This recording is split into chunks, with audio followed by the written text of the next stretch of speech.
evening, everybody. Hi. Can you hear me just fine? You need a microphone. My name is Lauren Robinson. I see a lot of familiar faces, but I see a lot of new faces in the audience, and I'm very, very delighted to see such a nice turnout for tonight's program.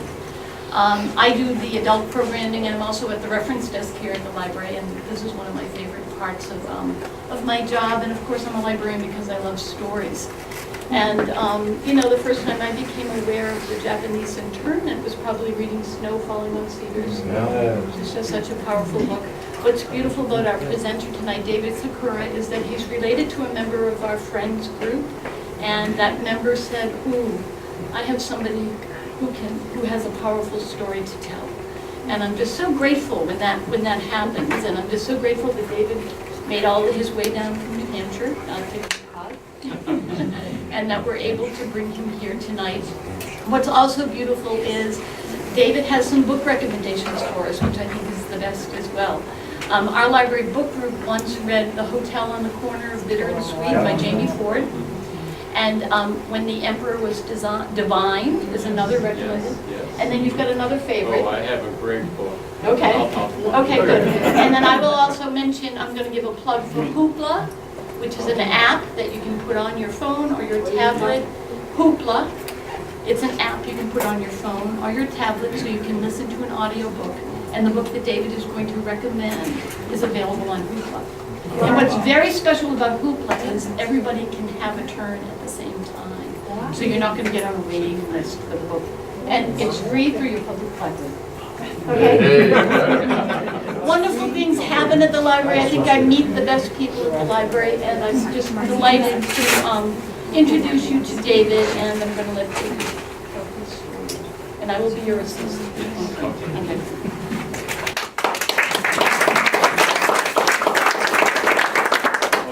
Thank you, Lauren. It certainly is a pleasure to be here in Sandwich. I have to confess that if I were to retire in Massachusetts, I would retire in Sandwich, Massachusetts. And you have one of the best libraries, founded in the 19th century.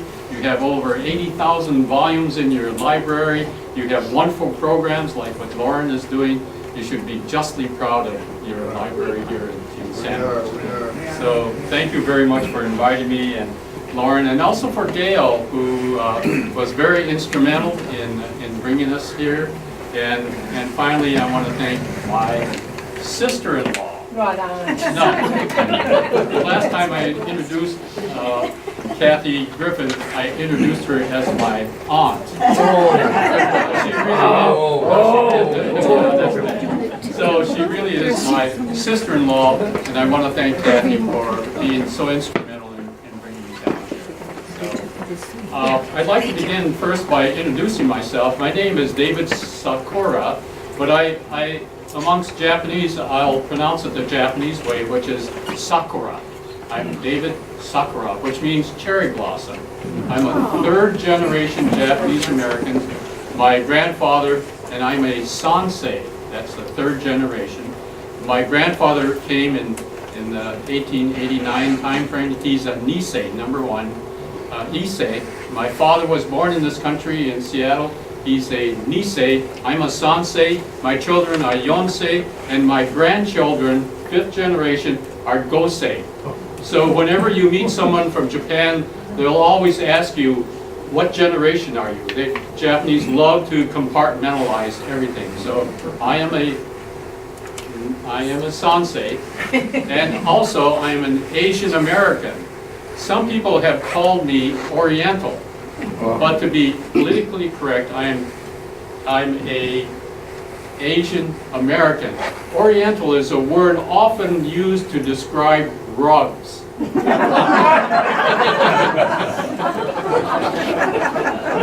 All right, to begin, I'd like to give some attribution to some of the resources that I used to put this talk together.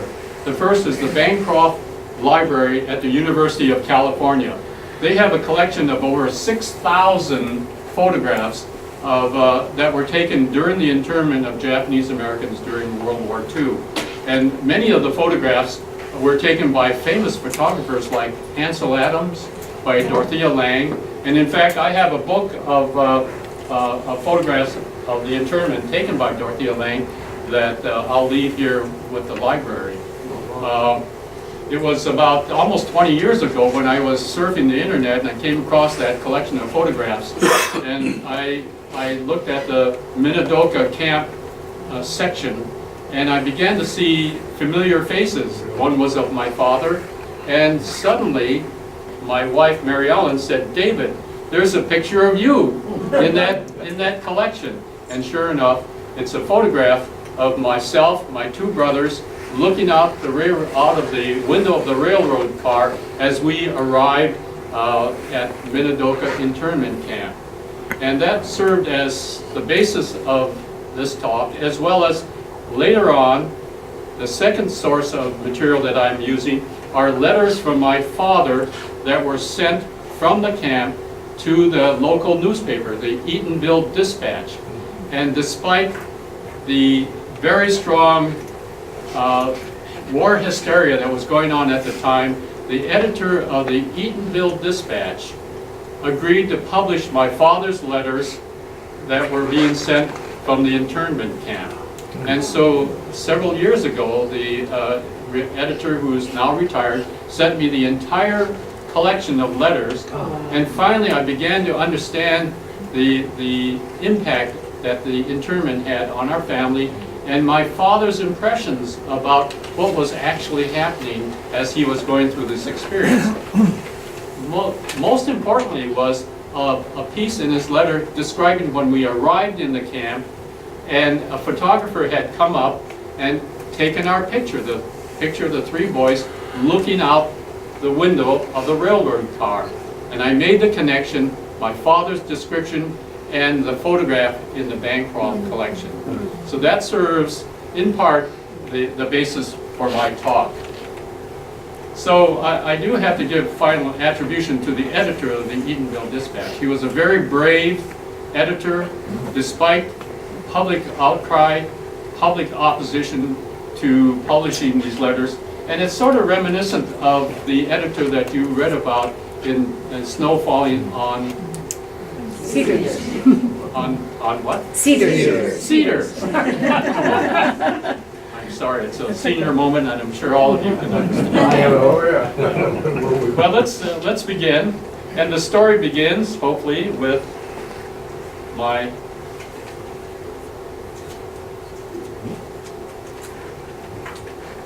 Lauren. You're going to have to Little help slide. me. Yeah, let's get going. The story begins in Japan, of all places. Maybe it's okay. All right. The story begins in Japan, in a small village, mountainous village on the western shore of Japan, where my grandfather was born in 1869. This was a very important time in Japanese history because Japan had just been opened to the Western world. In 1888, 87, it was the beginning of the Meiji Restoration, where now Japan was open to Western ideas. And so I think it was not coincidental that my grandfather was born shortly after the founding of the Meiji Restoration. And he grew up in this small town by the name of Tsuwano, and it's located in the very southern tip on the western shore of Japan, just a few miles, 30 or 40 miles north of Hiroshima. This is a small village, and in about 1889, my grandfather migrated to the United States. When he was a teenager, he was converted to Christianity by an itinerant missionary, and it was always his dream to come to the United States to practice his new religion, Christianity. And in fact, when he arrived in Seattle, Washington in 1889, he was one of the founding members of the Japanese Baptist Church, which is still in existence in downtown Seattle. My grandfather wrote many haiku poems, and this is how he felt about coming to the United States. He said, "I wish I had wings, then I'd fly to a big country far away where the writing is from the left to the right." And so it was always his dream to come to the United States, and by the age of 20 years of age, in 1889. He arrived. He worked for 10 years doing odd jobs in Seattle, Washington, and he felt he was ready to send for a wife. And it was a custom at the time to look through picture books or picture albums of women who are interested in becoming wives in the United States.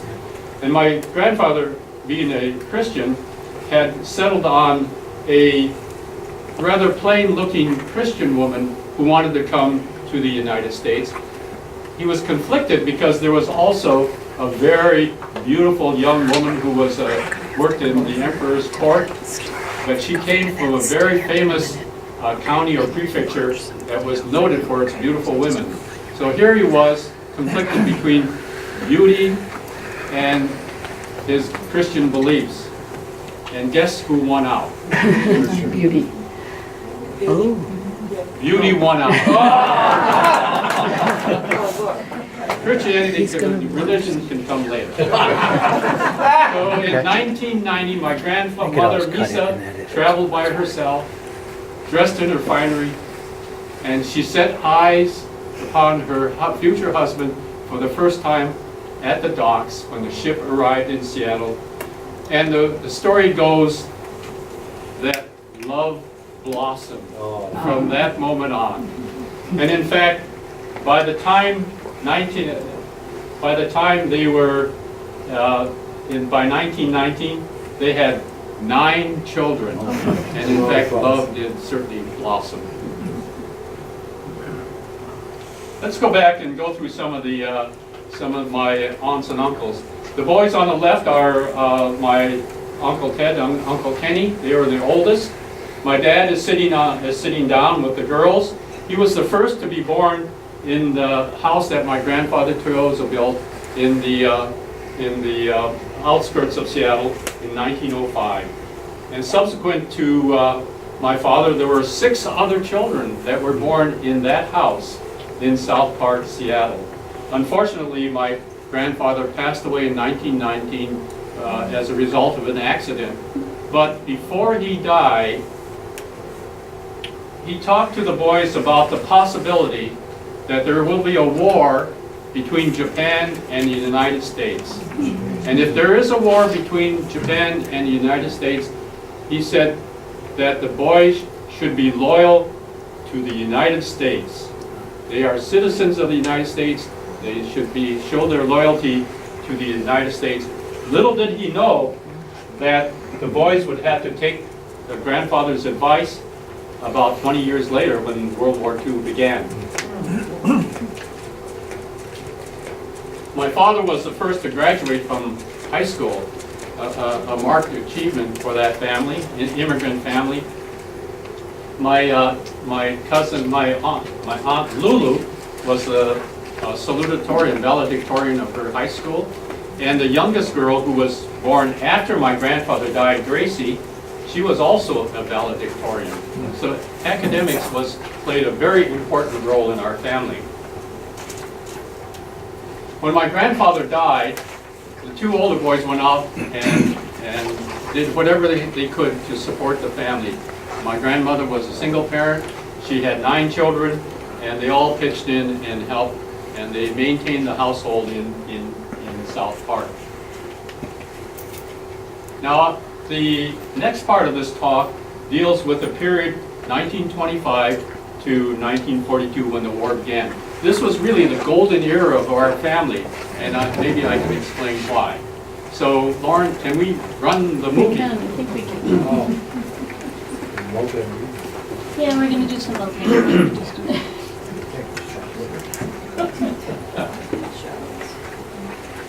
These are film clips from 8mm film that I found in the family archives. And I digitized them and created a little movie to be embedded within this presentation. Unfortunately, we have a technical problem, but Lauren's going to take care of it. I think we've overridden it. Okay, 1930, 1942, Eatonville, Washington. Eatonville is a mill town located about 60 miles due south of Seattle. When my uncle Kenny was in his middle teens, in his middle 20s, he was recruited by the owner of the mill to join the baseball team. And so he would be given a job and he would play on the all Eatonville Lumber Company baseball team. He invited my father, who was still a teenager, to join and also work in the mill. And this was about 1925. 6 years later, my father had risen to the position of a managerial position where he was the boss of the Japanese workers.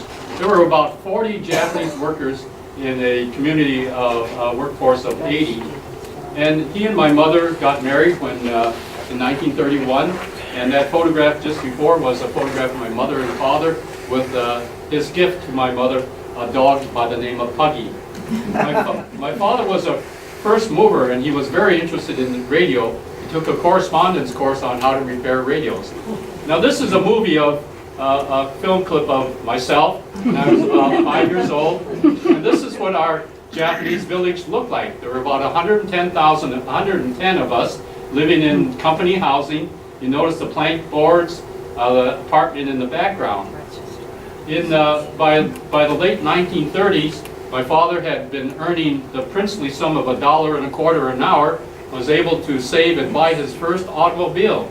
And this is a photograph of his car and Puggy the dog, and yours truly, eating ice cream. I still love ice cream.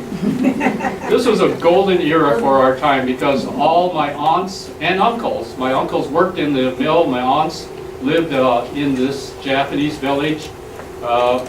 It was a wonderful time for the family. They were reunited for the first time after many, many years since grandfather died.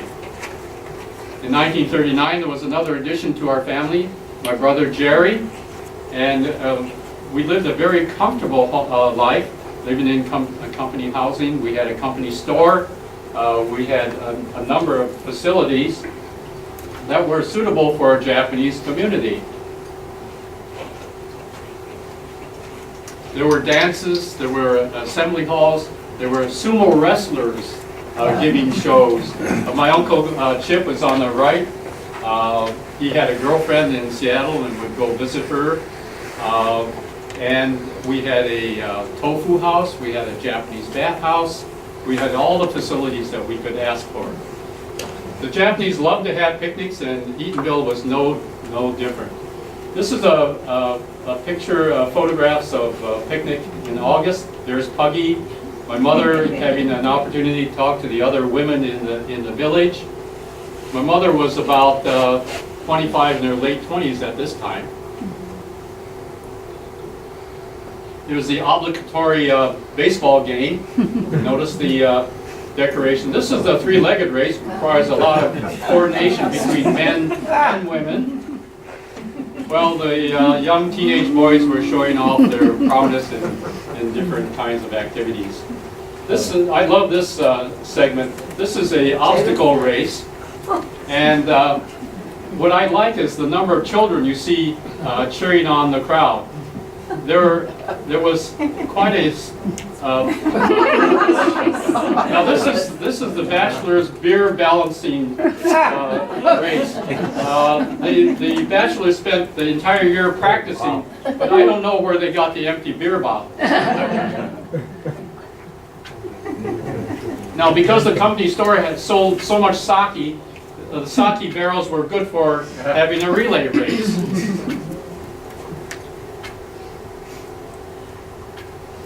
This is the one-legged race, and I can see why the mill owners love to have these workers working in the mill. Sit.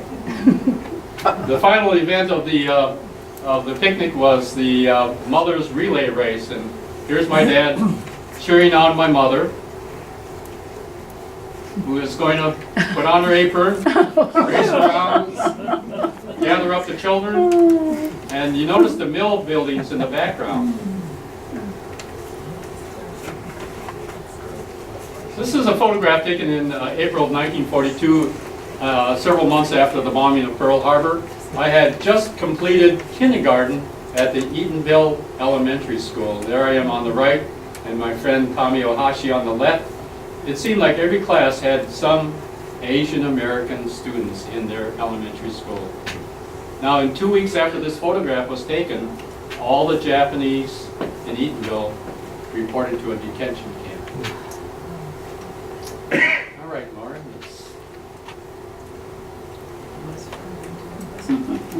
So as you know, in December 7, 1947, the bombing of Pearl Harbor, the United States entered into World War II.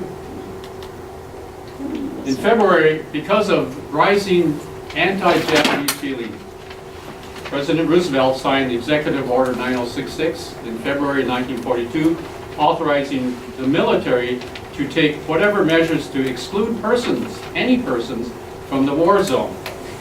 And so, subsequently, from February of 1942 until May of 1942,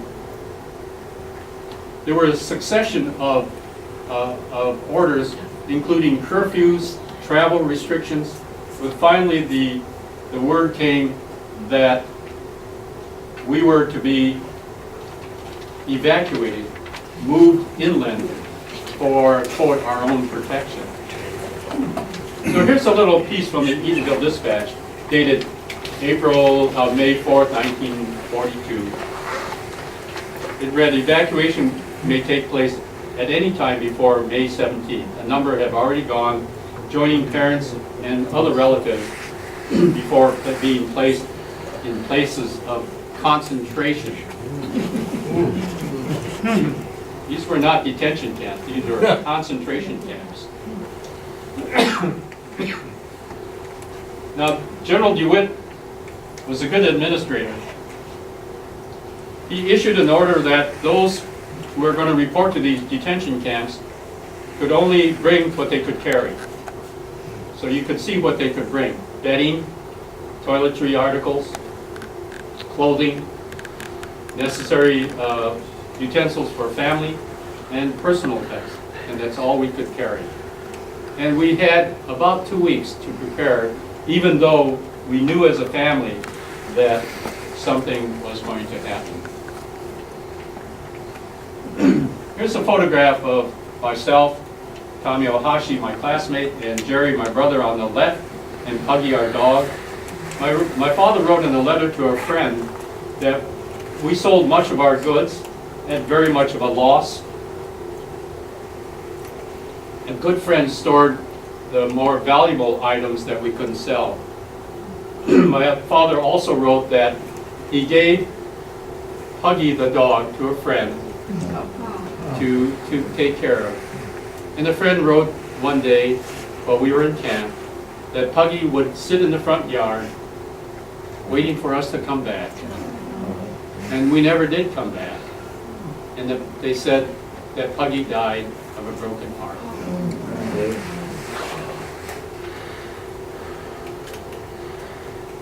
So we were beginning our long journey to our permanent internment camp. And the first step in that journey was to be loaded onto a bus on May 16th and brought to a temporary detention camp. It was called Camp Harmony. Typical of the U.S. government, who had flowery names to really despicable places. Yes. I can remember getting on the bus, and if you can see the barbed wire, actually these people are getting off the bus behind barbed wire. And I can remember as a child sitting in the bus, looking out the window and seeing all these Asian faces, Asian American faces, pressed up against the barbed wire as we were entering Camp Harmony. Camp Harmony was only 10 miles from our house.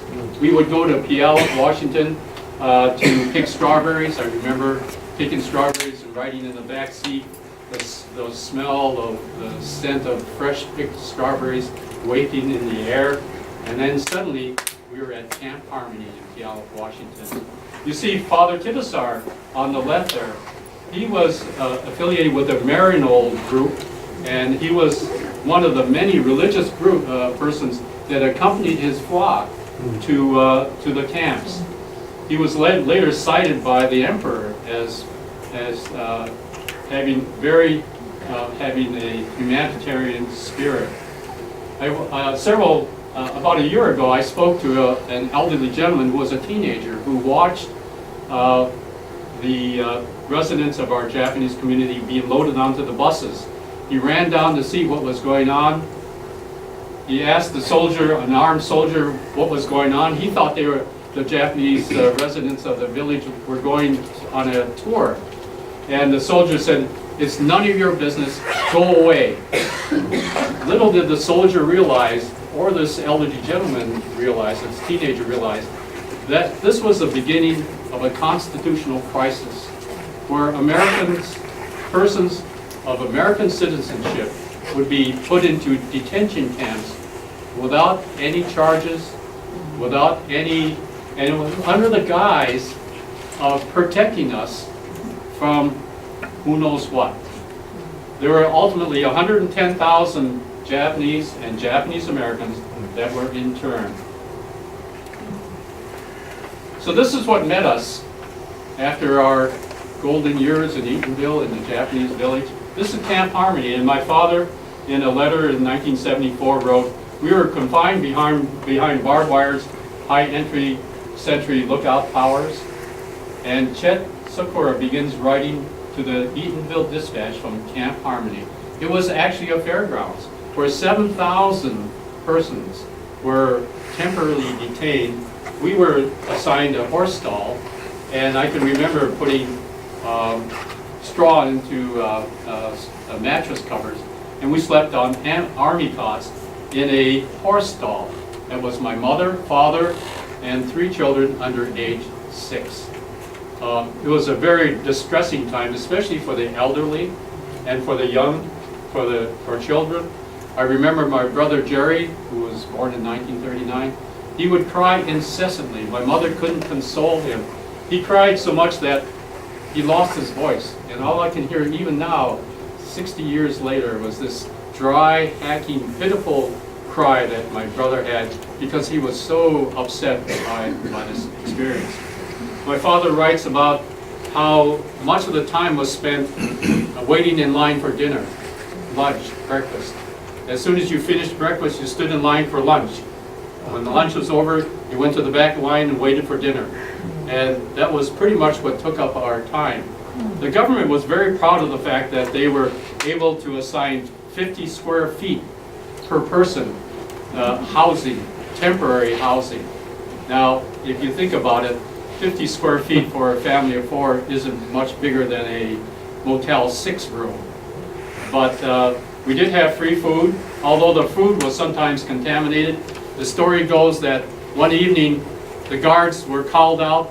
They were put on alert because all the residents, all the internees were running around in the fairgrounds.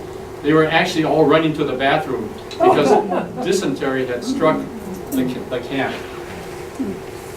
So word began to filter into the camps that there will be a permanent destination for us. And there were, in fact, 11 permanent detention centers that were being built just as we were in Puyallup, Washington. The one we were headed for is Minidoka, which is in the southern part of Idaho. And the Minidoka internment camp was under construction while we were temporarily detained in Puyallup. Minidoka was cut out of the desert. It contained about 30,000 square acres, actually about the size of Sandwich, Massachusetts. Same land mass, except it had 5 miles of barbed wire and 5 watch guard towers. A little bit different than Sandwich, Massachusetts.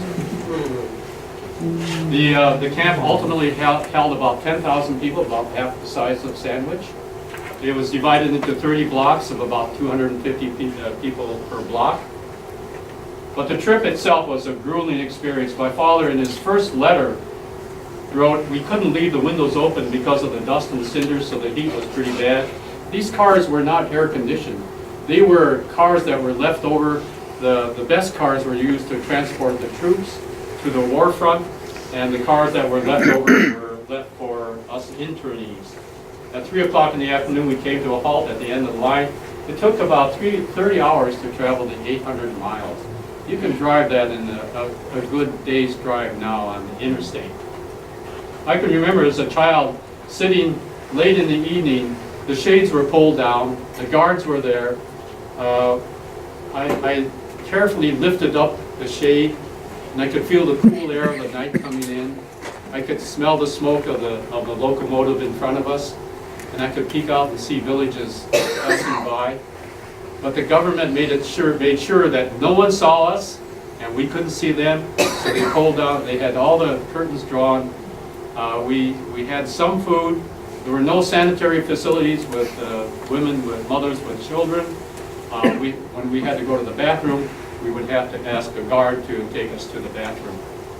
So it was a harrowing trip.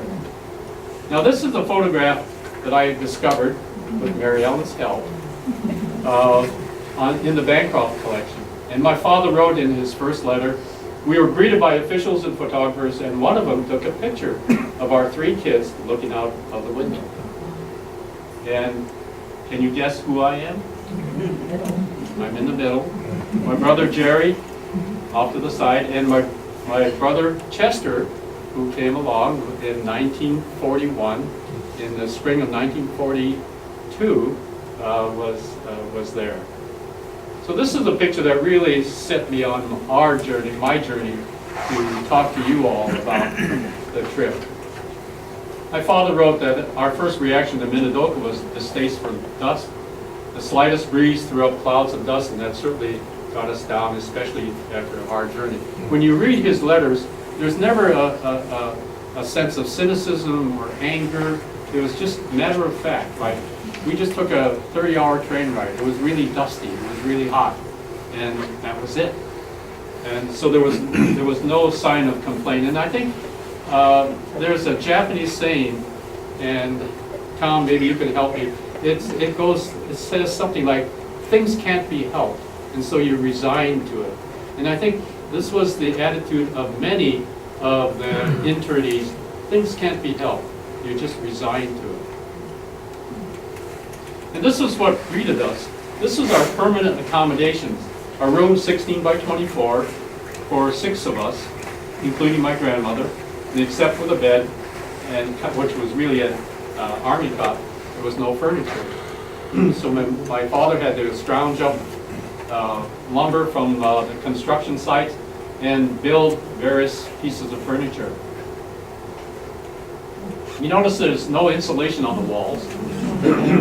There's no Anderson windows in the windows. I can remember waking up at night and there would be snow on our beds. My grandmother stayed with us, so now that there were 3 adults and 3 children, 6 of us. My grandmother was so distraught that my father hung a clothesline in the rear of our room and put my grandmother's cot behind the blanket hung on that clothesline, and she stayed there much of the time. I can't ever remember her coming out from behind the curtain.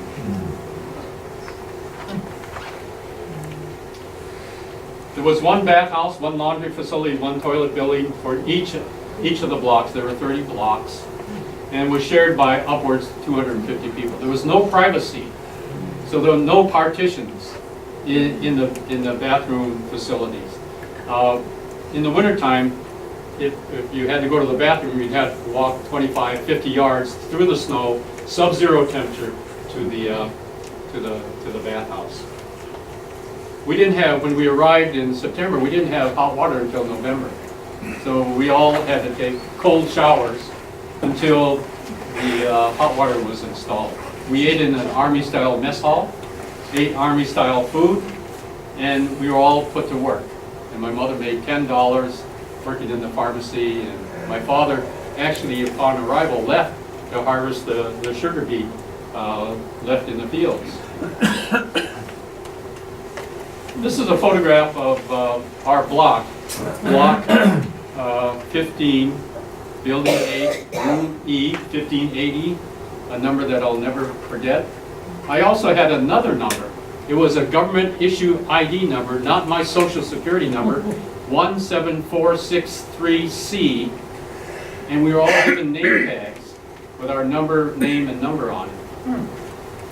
And I can remember as before the war, just before we were detained, the FBI, we reported to the post office, the FBI fingerprinted all of us.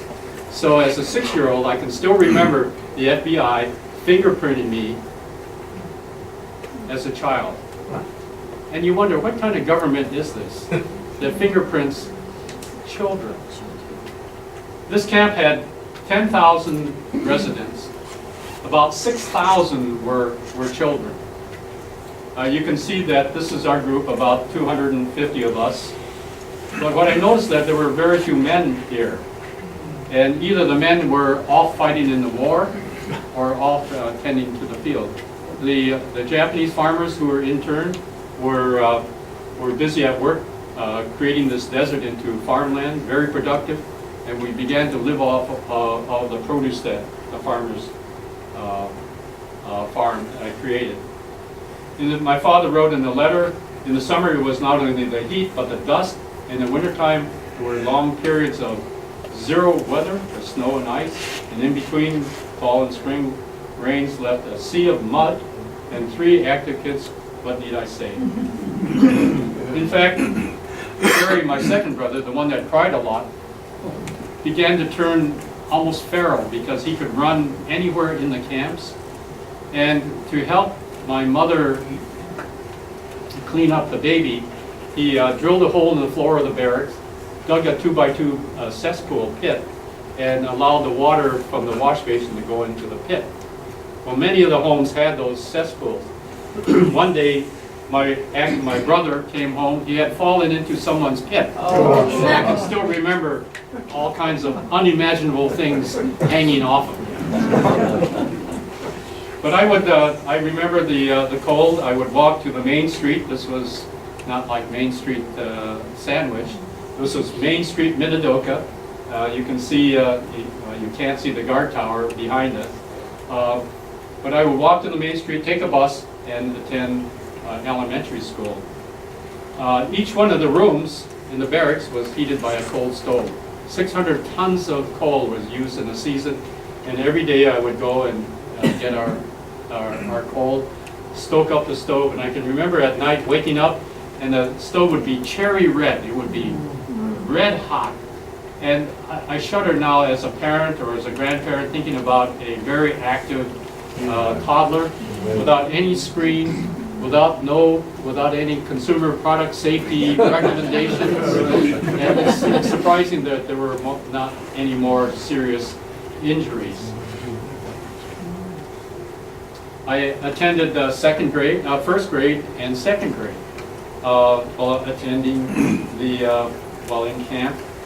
And I remember pledging allegiance to the flag of the United States.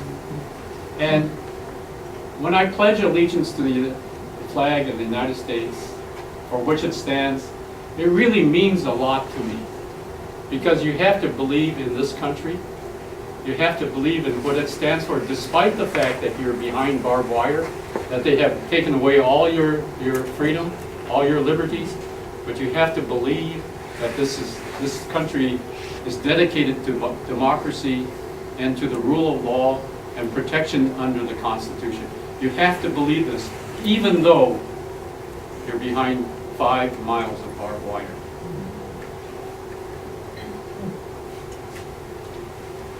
In 1943, the men who had previously been classified 4F, 4C as disqualified from the draft, the Army needed men, so they put out a call for volunteers to join the U.S. Army. And my father and his 3 brothers remembered what their father said about being loyal to this country. And so, as a group, they volunteered into the U.S. Army. Over 1,000 of the men volunteered. About 250 were accepted and were sent for training with the 442nd Regimental Combat Team in Mississippi. But it was a very difficult time for my mother. And even though my father was insistent on going. She had other qualms about my father leaving herself as a single parent with 3 active boys. She said, "Chester, you enlisted and I give you my approval, and that's because I can't do anything with 3 young children. You don't have to join the Army." He was about 38 years old at the time. He didn't have to go, but he felt it was his patriotic duty to go. And here's a photograph of my father returning from his boot camp. And this photograph was taken with a clandestine camera because cameras were not allowed. He had his Army uniform on, but he couldn't have his picture taken. And my mother was really distraught with my father leaving. And who knows when she would see him again. But my mother did the best she could to make this a reasonable time for the boys. During the intervening time after leaving for the service until the end of the war, it was really a struggle for my mother. And if you remember the short glimpse of my mother at the picnic, she was young, vivacious. After the war, when my brother was born, my brother can't remember my mother as being playful, young, vivacious. She had changed completely. She was a very different person. But my mother did her best. And when my father left for the Army, he said, "David, I'm leaving now, so now you're the head of the family. Take care of the family." I was 7 years old at the time. But I didn't know any better. And being the eldest son in a Japanese family, you do bear an important responsibility. So I felt very protective and wanted to be a good support for my mother. She would take us on picnics, and we would walk to the end of the edge of the camp under the shadow of a watchtower at the edge of the barbed wire fences. And we would have picnics out there. We knew at the time that the land was infested with rattlesnakes, but that didn't deter her. We wanted to have a normal life. She even took us on a vacation to Ogden, Utah, to see the Golden Spike, where the Transcontinental Railroad were meeting. Why she wanted to see the Golden Spike, I have no idea. But she wanted to make this as normal as possible. In the summer, we got a pass to go to a Bible camp in Sun Valley. And there you see I'm wearing my father's Camp Shelby t-shirt. He was very proud of the fact that he was able to train with these young Hawaiians. There were about 1,000 Hawaiians that enlisted and about 200 internees. And he was able to keep up and do the forced marches and whatever during boot camp.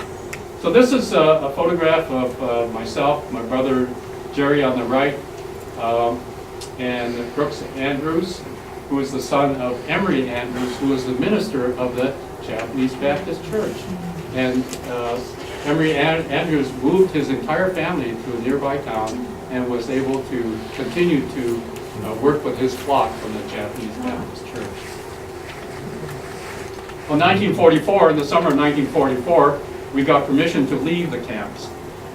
We were sponsored as refugees by the American Home Mission Group, the American Baptist Home Mission Group. And we had a sponsor. So here we are, American citizens, third generation, and we had to have a sponsor to sponsor us.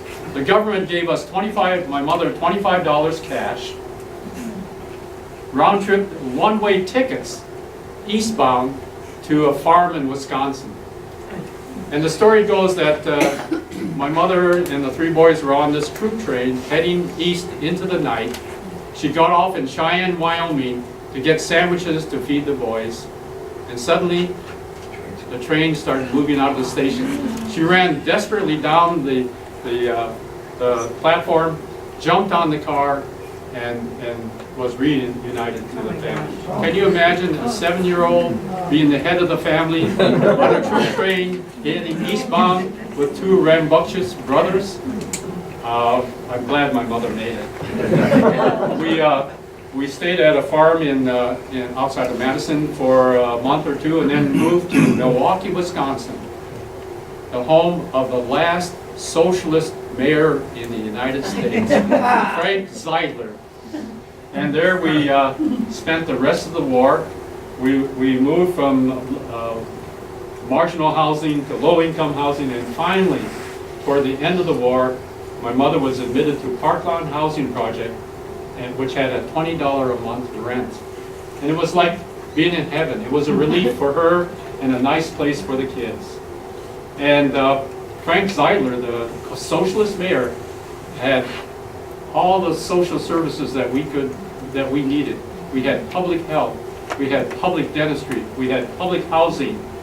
And he was very proud of the fact that he, during his term, built over 3,000 public housing units in Milwaukee, Wisconsin. And we were one of the beneficiaries of it. At the end of the war, when my dad came home, suddenly my brother Bruce appeared. And so finally, after 4 or 5 years, like many families during World War II, our family was reunited again. We attended elementary school, high school, on to college. The boys grew up. My father started his own business. We lived in public housing until the mid-50s, when I had helped my father with my paper route money to buy his first house. So after living in South Park in Seattle, in company housing in Eatonville, in Minidoka internment camp, finally, when he was about in his late 40s, early 50s, he bought his first house, helped in part with my paper route money. So the boys grew up, they went to college, started their various careers. My father had a successful radio repair, television repair business. But there was something unsettling, especially with the third generation Japanese, the Sansei, that there was something unsettling about the whole internment experience. No one would talk about it. The first generation, the Nisei, my father never talked about the internment. It was only through the letters and through his letters back to the newspaper that I had some insight into how he felt about the internment. But it was the Sansei that began to push for some form of redress. The government has to acknowledge and apologize and make some kind of monetary compensation for what they had done to 110,000 of us. So in the early 1980s, there were these consciousness rising exercises. And one was a play written by a friend, Mazana Yamagara Alfaro, at Harvard. And we put on this play at the People's Theater. In 1980, Jimmy Carter signed into law a presidential commission to explore all the issues surrounding the internment of Japanese Americans. 1988, Ronald Reagan signed into law a bill that would offer redress payment of $20,000 to each of the survivors, about 60,000 survivors. In 1990, George Herbert Walker Bush sent me this letter. We can never fully right the wrongs of the past, but we can take a clear stand for justice and recognize that serious injustices were done to Japanese Americans during World War II. And he sent a check for $20,000. It was Barney Frank who spearheaded the effort to get the Southern delegation to sign on to approve the $20,000 redress payment. But I was talking to some friends here about how I enjoy speaking to high school students. And I asked them, what would you take if you had a choice of one? The letter or the $20,000? Well, interestingly enough, over the past, how many years have I been doing this? 10, 15. Most of the high school students said, I'll take the money. And I said, you can't even buy a Prius for $20,000. But lately, the high school students said, we'll take the letter. I said, yes. Now they're beginning to understand what's happening. So fast forward, in 2008, at the last week, President Clinton's administration, he signed by proclamation establishing Minidoka Internment Camp as a national monument. It's currently administered by the National Park Service. It's been set up to recreate what it was like living in the camps. It serves as an educational source for visitors. And every year, there's a pilgrimage by the survivors, including Mary Ellen, myself, our children, to go to Minidoka to commemorate our time in America's concentration camps. So, in closing, let me acknowledge several sources. Dixie Walter, who helped find all the letters from my father to the Eatonville Dispatch. Eugene Laren, the very courageous, brave publisher and editor of the Eatonville Dispatch.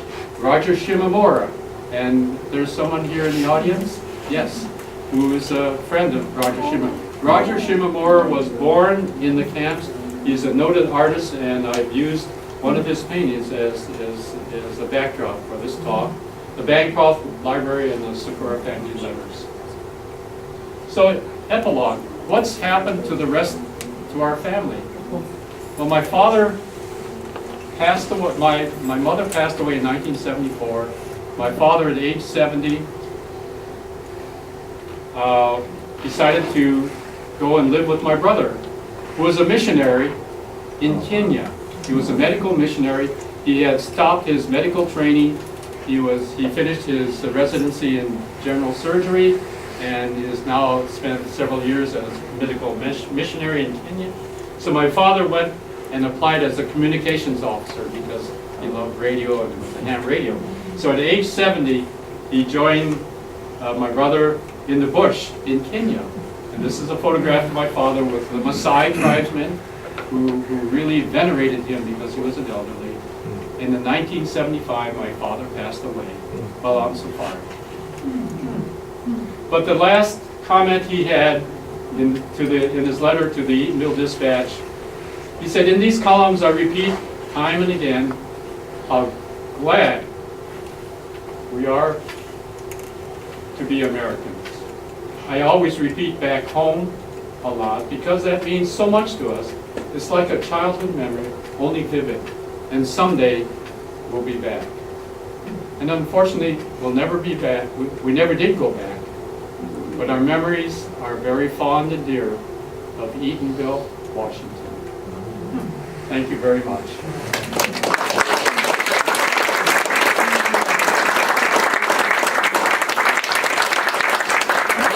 I'll take some questions, but I want to do a little show and tell. Pamela, this is a book that I really have liked, enjoyed tremendously. It's entitled Midnight in Broad Daylight, and I'm sure the librarian will order it for you. It's a story similar to ours. The family grew up in Seattle, outside of Seattle. The father passed away. The family moved back to Hiroshima. One of the older boys came back to the States, was interned, and joined the military intelligence service, just like my father, served that as translator in the South Pacific. The rest of the family stayed behind in Hiroshima, suffered the effects of the bomb. They were finally reunited, and it's just a wonderful, wonderful story. Midnight in Broad Daylight. And I have some other books here. I recommend When the Emperor Was Divine. You probably have, many of you have read about it or heard it. And of course, The Hotel on the Corner of Bitter and Sweet. Yes. I have some other books there that come from my library, and you might be interested in taking a look at those. So, thank you very much, and if you have any questions, my wife is doing this, which That was a question, huh? I have to watch, she's my coach, she's going like this, which means wrap it up or ask questions. So you have 5 minutes. Tom. David, you used both terms, internment camp and concentration camp. And reading I've done, a lot of discussion about what the proper term is to talk about the camps. Do you have any sense of that? Any Well, feelings? in some way, if you look at the history, internment and concentration is interchangeable. And I think there's a very strong pejorative feeling with the term concentration. Yes. And I think we don't want to mix the two historical events. One was absolutely horrific. This one, under the guise of a democratic society, is not very nice either. But you know, it's up to you to decide whether you want to use internment or concentrate. My preference is to use internment camps. Yes. Did you have medical supplies available? Did you have nursing or doctors? There were actually some of the internees were doctors, some internees were nurses, many of the internees were teachers, and in fact I had Nisei teachers in the elementary school. So we had adequate, not MGH style medical facilities, but we had adequate for the time. Yes. Roger's grandmother, Toku Shimomura, had delivered about 1,000 babies in Seattle. She was a midwife Yeah. when she went to the camp. Yeah. And Roger was born in His sister was. He was 3 when he went. Carolyn was born there. Yeah. Yes. I'm always another wording that I'm always confused by. And I'm first generation Greek, so both my parents are born in Greece. And you know, when I was being first generation, when I was younger, I thought of myself as a Greek American. But as I got older, the term I use is American of Greek descent. And I was wondering if that's better than saying Japanese American or whatever American. If you're born in this country, you should say I'm American. And I wish we would do more. That's all. You know, do you see what I'm trying to say? Yes, I do see what you say, what you intend. In fact, we're all Americans. We're all Americans. We're all Americans. That's right. And we all believe in the rule of law. That's right. We all believe in the Constitution. And we all believe in the writ of habeas corpus. And sometimes it breaks down. And this experience, I think, I like talking about the Japanese-American experience rather than the American experience, because this is very specific for the Japanese community. It's amazing to me you're third generation. You know, like you're third generation, and it's like Japanese American. Because I'm first generation Greek, and you're American. I'm American. You know? And I don't know if that has to do with the egos of the Greeks or whatever we have, you know, which is a little different culturally. Believe me, the Greeks are not like Japanese. That's right. I have a question back here. Do you give lectures at the high schools? And also, it just seems a shame looking around. I see a lot of people about my age, maybe younger, but I see very few teenagers. And history repeats itself. All you have to do is read ancient history and read all these great, all these great empires that have collapsed. Well, how can I state this? We all have a responsibility to protect those who are not protected, those that don't have a voice, those people that live in this country that are faceless, that are minorities, that have no representation, no friends in big places. High school students, yes, but this group needs to be aware, I think, and be able to protect those people that have no voice. Yes. I have one more comment. I come into contact with a lot of senior citizens. And I met a lady that was working at an Alzheimer's place, and she was in charge of entertainment. And it seemed that she was German. And during World War II, she was over there in Germany. And when Germany collapsed, she was scared silly of what was going to happen. And when she saw how well she was treated by the Americans, she came over to this country and became a citizen. And in this book, Midnight in Broad Daylight, you'll get a sense of how relieved the Japanese citizenry were because of the way the Americans treated the Japanese people. Yeah. How large was your camp compared to the other camps that were? Excuse me? How large was it? One of the They were largest? they were about the same size. They were about 10,000. And what was interesting is that our camp had 10,000 people. 6,000 were children, leaving about 4,000 adults. Let's say half were women, leaving 2,000 men. 1,000 of the men ultimately ended up in the U.S. Army. 54 were killed out of the camps, and there's an honor roll at the camp, at the Internment National Monument. There are almost 1,000 names on that honor roll. You mentioned joining the regimental combat team. That was one of the most decorated regimental teams in the history of the U.S. Army. 10,000 Purple Hearts. Wow. 19 Medals of Honor. 19, all Japanese.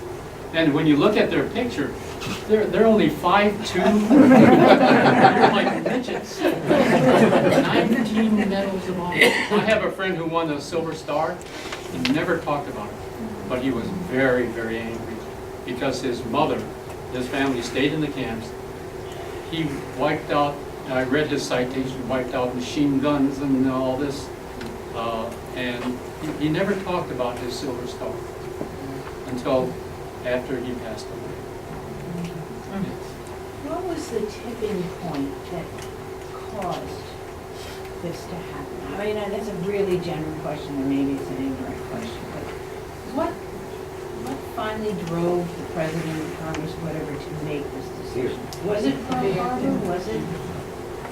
Well, I think it was, I think you just have, my feeling is there was a growing hysteria against any Asian, any Japanese, irregardless of whether you were a citizen or you were a first generation.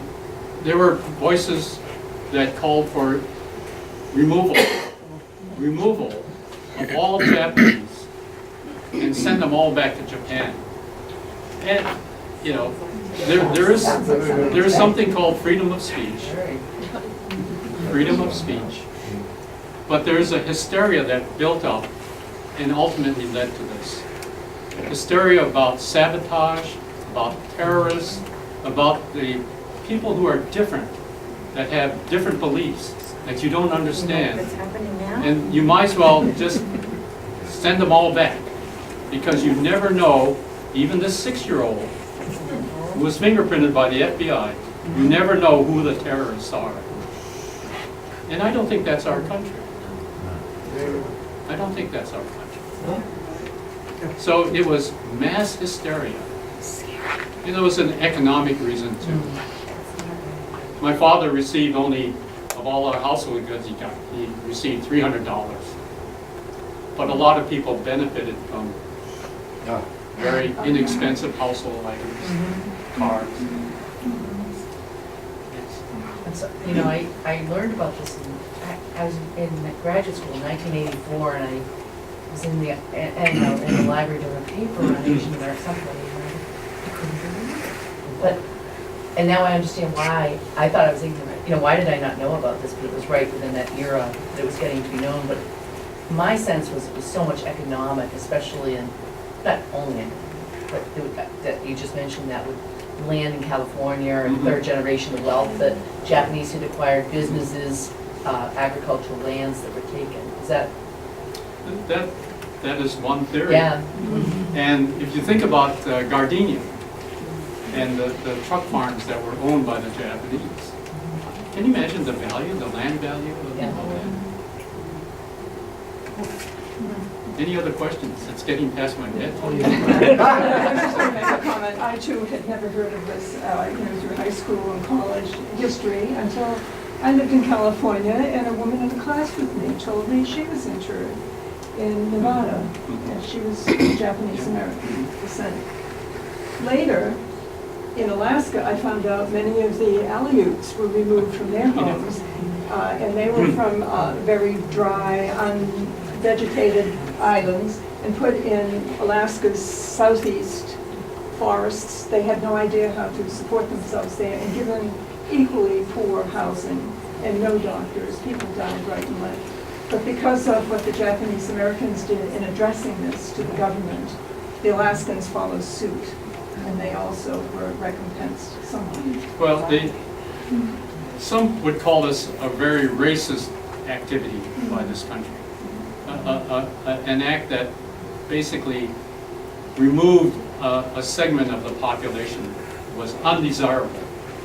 And that policy extended all the way to Peru, where there were Peruvian Japanese who were interned, all the way up the west coast to Canada.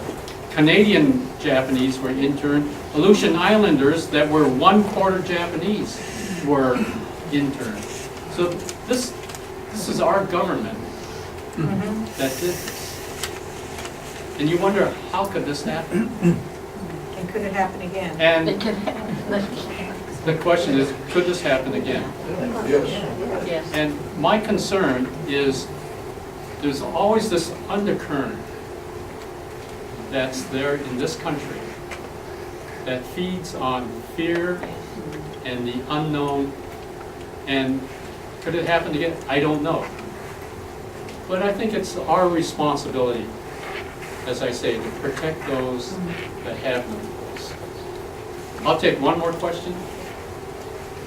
Oh, Laura. Well, I happen to know that we offered you an honorarium, but you deferred it and asked us to donate it to the tofu house. Save the tofu house. So will you just tell us a little bit about that, because it's obviously something All right. that's near and dear to your heart. Well, What was the tofu house? okay, I love this part Okay. because my last 20 years in my career, I worked as an investment banker. So I pitched a lot of deals. I know how to do deals. But the Tofu House is a project that's being sponsored by the Eatonville Historical Society. And it's the last remaining building of our Japanese community. We were out there last April. There's nothing left except a cherry and that apple tree, just one apple tree. And all the buildings, all the remains of 110 people, children, adults, bathhouse, everything gone, except the Tofu House. And the Tofu House was a centerpiece of our community because we could have fresh tofu every day. And that's like the French having fresh baked croissants. It's great. So there's a move afoot to raise money to save the Tofu House and to set it up as a repository for some of the artifacts of the Japanese communities that dotted up and down the West Coast that were part of the lumber and timber industry. And it would serve as a museum of sorts to talk about local communities of Japanese and their contribution. So there is a GoFundMe program. Oh, good. And if you're interested, I can give you more information. But it's a real fun project. And it's a legacy for the community that you saw in the movies of the happy times we had in Eatonville. Nice. Wife, I just that's the wanted- last word. Well, I just wanted to say, when we went back, David had been invited to speak to the high school and to the adult community. And to also, David has developed a wonderful story about the tofu house when he was a very bad boy. And he gave that wonderful story to the elementary school students. The night of the community presentation that David gave, there were well over 200 people there. And there were so many people who came up to David and would say, I remembered your dad, or your dad was such a good friend of my dad. And it was very heartwarming, and it was a community that at the time that the Japanese community was there from the early 1900s until the internment, was very well integrated and very much a part of that community. And remembered so very fondly. And it was really heartfelt. Nice. Well, thank you very much.